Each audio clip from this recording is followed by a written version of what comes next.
Bonjour frères et sœurs, bonjour amis qui passez par ma chaîne.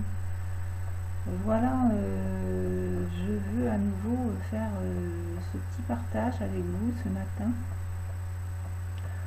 Bon, en vous rappelant à nouveau, pour ne pas créer de débat, que je n'enseigne pas, mais je partage et j'exhorte par ces paroles. Et aujourd'hui, je refais cette vidéo parce que la semaine qui a passé, effectivement, même dans les semaines auparavant, j'étais vraiment alertée par un chrétien qui habite le Maghreb et qui est vraiment persécuté au point de recevoir des menaces de mort régulières contre lui, contre sa famille, contre ses enfants. Et à cause de cela, j'ai recontacté un frère et je me suis rendu compte qu'en fait, je m'étais beaucoup alertée sur le risque de la persécution contre le corps. Le Seigneur m'a fait comprendre que le plus grand risque actuel, c'est vraiment le risque de la mort de l'âme, de la mort éternelle. Et sur ce frère justement qui aide en fait les persécutés. Et je me suis rendu compte que oui, il était d'une autre dénomination. Donc là encore, attention, notre seule dénomination, c'est Jésus-Christ et rien d'autre. Alors qu'on l'appelle Jésus-Christ, qu'on l'appelle Yeshua, qu'on l'appelle Yahshua, c'est le Seigneur, c'est Yahvé manifesté en chair. Voilà notre dénomination. Et donc ce frère... je me suis rendu compte que par ces vidéos de témoignages, dans ces vidéos, bon, on retrouvait comment dire, il y a effectivement le témoignage de persécution, mais il y a associé à ces témoignages beaucoup de paroles qui nous montrent qu'en fait, tous ces gens, ils sont en fait sortis de l'islam, ils se sont convertis, enfin, je l'espère, à Jésus-Christ, mais à la fois, ils se sont replongés dans quelque chose de pire, c'est-à-dire c'est quelque chose qui appartient à ce que l'on voit, au signe. C'est pour ça que j'ai intitulé cette vidéo « Croire ou voir ». Et donc je lui en ai parlé, alertée que j'étais de voir qu'au risque de persécution, vraiment de perdre sa vie, derrière ça il y avait également perdre son salut. Et c'est pour ça que je fais cette vidéo pour bien redire, effectivement, on marche par la foi. On ne marche pas actuellement par la vue. C'est aussi parce que je vois dans les événements du monde beaucoup de séduction. Et je vois par exemple dans des films actuels la dépense d'effets spéciaux. Je pense qu'on est en train, au niveau des gens, au niveau de leur conscience, au niveau de leur affect, on est en train de les habituer au visible, aux prodiges, aux choses spectaculaires, avant de leur en montrer en réel. Et je pense qu'on est arrivé dans des temps où il y a vraiment ce qu'on appelle le mystère de l'iniquité qui est en train de se mettre en place, avec toute la séduction du visuel. Voilà, donc je ne vous rappelle pas à vous qui êtes chrétiens tous ces rappels qui sont faits dans la parole On nous dit que l'apparition de cet impie se fera avec toute la séduction, toutes les apparitions au point de séduire les élus s'il était possible, et qu'il y a une puissance d'égarement mise en place dans ce monde. Donc fuyons la persécution, essayons tant que faire se peut d'aider ceux qui sont persécutés physiquement, mais aussi soyons vraiment en alerte, soyons des sentinelles en ce qui concerne le grand carnage du salut éternel qui se fait, c'est-à-dire que certains ne seront pas sauvés parce qu'ils sont emmenés vers d'autres voies qui ne viennent pas du Seigneur de la vie. Voilà, je le dis avec tristesse, parce que c'est vrai que ça, toutes ces choses causent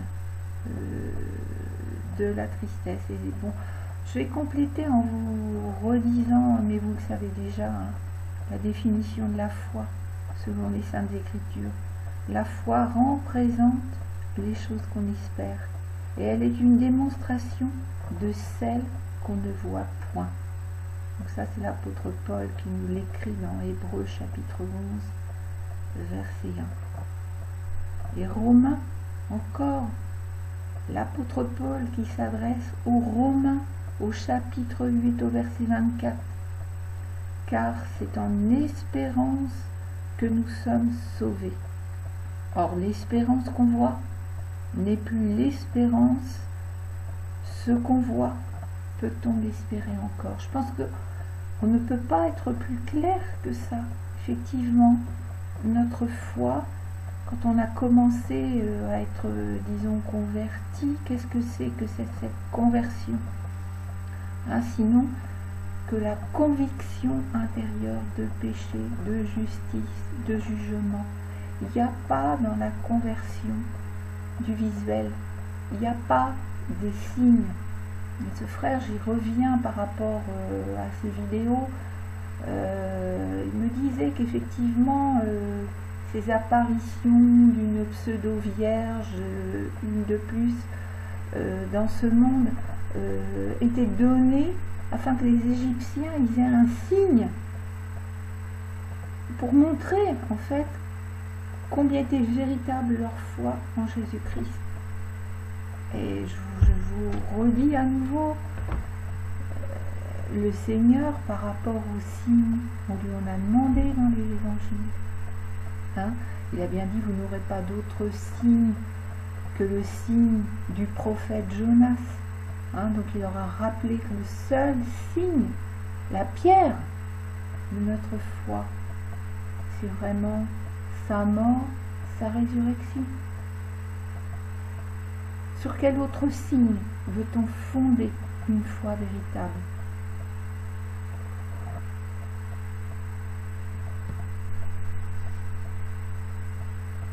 Alors voilà, c'est une vidéo un petit peu, il y a bien des choses à dire encore. Et puis on peut aussi se rappeler également de cette parabole, hein, du mauvais riche, enfin du riche, on va dire, hein, parce qu'on sait très bien qu'il est difficile à un riche d'entrer dans le royaume des cieux. Hein. Donc on va se contenter de dire le riche. Hein.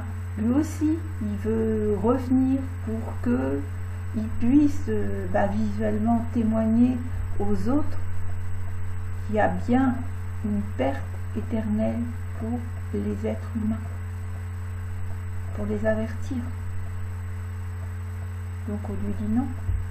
Non, parce que même avec du visuel, ils ne croiront pas. Donc même avec ce que l'on voit, on n'est pas amené à croire par ce que l'on voit. Et tout ce que l'on voit, non seulement peut être trompeur, peut amener à la perdition éternelle. J'espère que je me suis bien exprimée. Relisez les Écritures, il y a quantité d'exemples qui nous sont donnés. Il y a aussi l'exemple de la tentation du Christ quand il a commencé son ministère. Il a été 40 jours, il a jeûné 40 jours dans le désert et le diable vient à ce moment-là.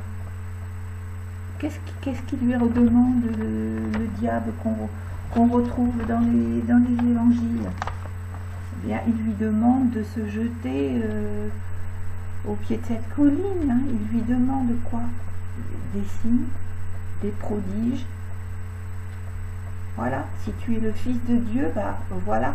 Donc il y a toujours le si par derrière. J'attire vraiment votre attention et je vous dis actuellement faisons très attention. Parce que moi je pense qu'il y aura vraiment des signes puissants, les signes de l'iniquité. Mais nous vivons, nous, par la foi, nous, par la vue.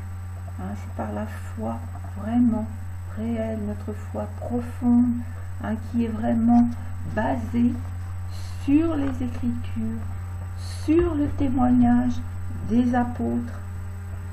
Voilà ce que nous rappelle d'ailleurs l'apôtre Jean,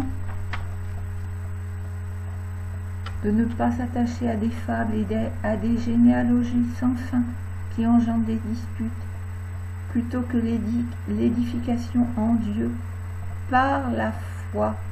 Je t'y exhorte encore. Voilà. Donc ça, excusez-moi, c'est pas dans Jean, c'est dans Timothée, mais bon, c'est toujours les mêmes rappels, hein, ce qu'on retrouve dans Jean concernant la valeur, hein, de la foi, ce que nous avons vu et entendu. Alors donc là, il parle vraiment d'eux en tant qu'apôtres. Nous vous l'annonçons. Donc nous sommes sur ce qui nous a été annoncé, afin que vous ayez communion avec nous. Or, notre communion est avec le Père et avec Jésus-Christ, son Fils. Voilà, moi je vous exhorte à la prudence. J'exhorte aussi ce frère à revenir vraiment à la